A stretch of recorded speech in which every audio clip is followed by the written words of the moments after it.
নমস্কার বন্ধুরা, gardener Subhadip YouTube চ্যানেলে আপনাদের সবাইকে স্বাগত।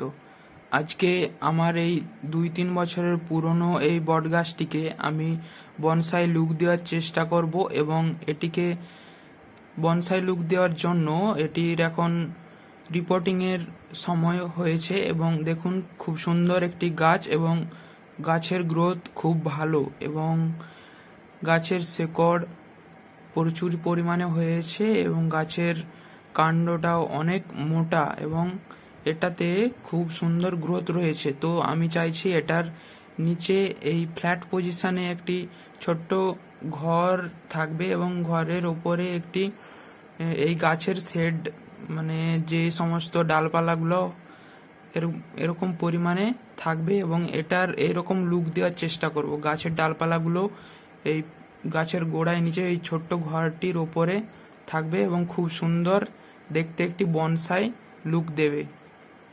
তো দেখুন গাছটি খুব সুন্দর এবং হেলদি গাছ এবং এটাতে আমি রিপোর্টিং করব।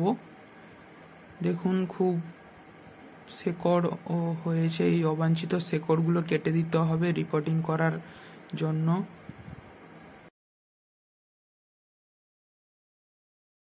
এখানে রিপোর্টিংয়ের জন্য যে মাটি নিয়েছে এটাতে আমার রয়েছে 50% গোবর সার এবং 50% মাটি এবং এই মাটির মধ্যে আগে থেকে মেশানো রয়েছে কিছুটা পরিমাণে হাড় গুঁড়ো, শিংকুচি এবং কিছুটা পরিমাণ সর্ষের খোল, যেটা নাইট্রোজেনের ঘাটতি পূরণ করবে এবং সাথে তো গোবর সার রয়েছে, এতেও নাইট্রোজেনের পরিমাণ গাছ প্রয়োজনীয়ভাবে নিয়ে নেবে। তো এই ধরনের ফ্ল্যাট টব প্লাস্টিকের আমি ব্যবহার করছি এবং নিচে কয়েকটা ছিদ্র করে নিয়েছি। এরপর এটাতে প্রথমে ড্রেনেজ হোল বানানোর জন্য ড্রেনেজ সিস্টেমটা তৈরি করতে হবে। ড্রেনেজ সিস্টেমটা আমি কিভাবে তৈরি করছি দেখুন। প্রথমে বালিটা কিছু পরিমাণে দিয়ে দিয়েছি, নিচে ওই ছিদ্রগুলো ঢাকা হয়ে যাবে, কিন্তু ড্রেনেজটা খুব ভালোভাবে হবে এবং বেশি পরিমাণে জল পড়লেও গাছে এবং নিচ দিয়ে বেরিয়ে যাবে এবং গাছ খুব ভালো থাকবে, গাছের কোনো শেকড়ের ক্ষতি হবে না। এরপর এই দুটো মিশ্রণ মাটিটা তৈরি করে নিতে হবে। মাটিটা খুব ভালোভাবে মাখিয়ে তারপর এর মধ্যে কিছুটা পরিমাণ মাটি দিয়ে দিতে হবে।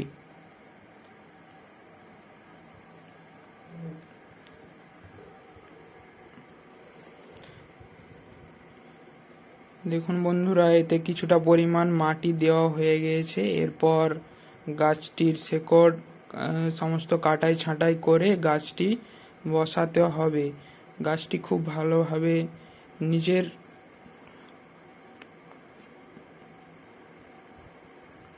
গাছটিকে খুব ভালোভাবে আলতোভাবে খুলতে হবে এবং গাছটি যাতে কোনো মূল শেকড়ে যাতে কোনো ক্ষতি না হয় সেদিকে লক্ষ্য রাখতে হবে।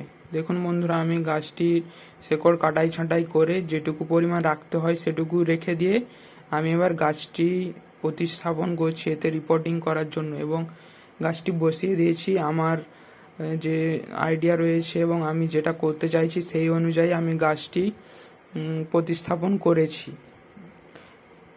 এবং গাছটি সেই অনুযায়ী বসাচ্ছি। দেখুন গাছটি আমার ঠিকভাবে বসানো হয়ে গিয়েছে। এরপর আমি এই গাছটি টবে চারধার দিয়ে মাটি দিয়ে দেবো গোড়ায়, গাছের গোড়ায়।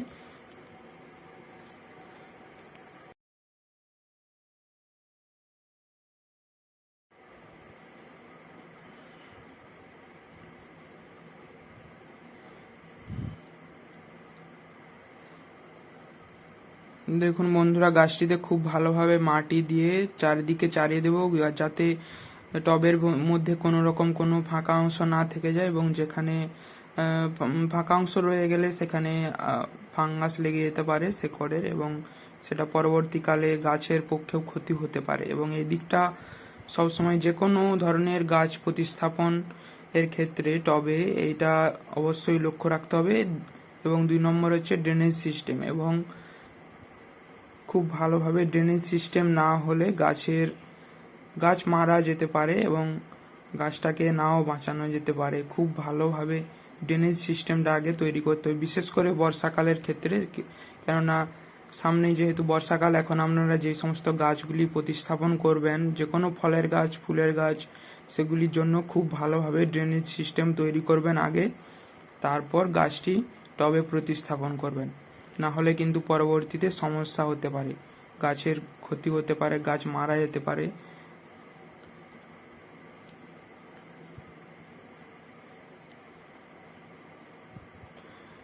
দেখুন বন্ধুরা, আমি গাছটিকে খুব ভালোভাবে প্রতিস্থাপন করে দিয়েছি বনসাই তৈরির জন্য, এবং এটি বনসাই তৈরির এই এই মানে প্রায় দ্বিতীয় ধাপে আমি এটাকে প্রস্তুত করেছি, এবং পরবর্তীতে আমি দেখাবো কিভাবে এই বনসাই গাছটি আমি খুব সুন্দর একটি স্ট্রাকচার তৈরি করি, এবং সেই স্ট্রাকচারটা খুব ভালোভাবে আমি সেটা করার চেষ্টা করব। তো বন্ধুরা, গাছটিতে খুব ভালোভাবে প্রতিস্থাপন করার পর গাছে জল দিয়ে দিয়েছি, এবং দেখুন গাছটি কতটা হাইটের, প্রায় 2 থেকে 3 ফুট হাইটের, এবং এটাকে আমাকে খুব ভালোভাবে কাটিং করে তারপর বনসাই লুক দিতে হবে, যেটা আমি কিছুদিন পরেই করব।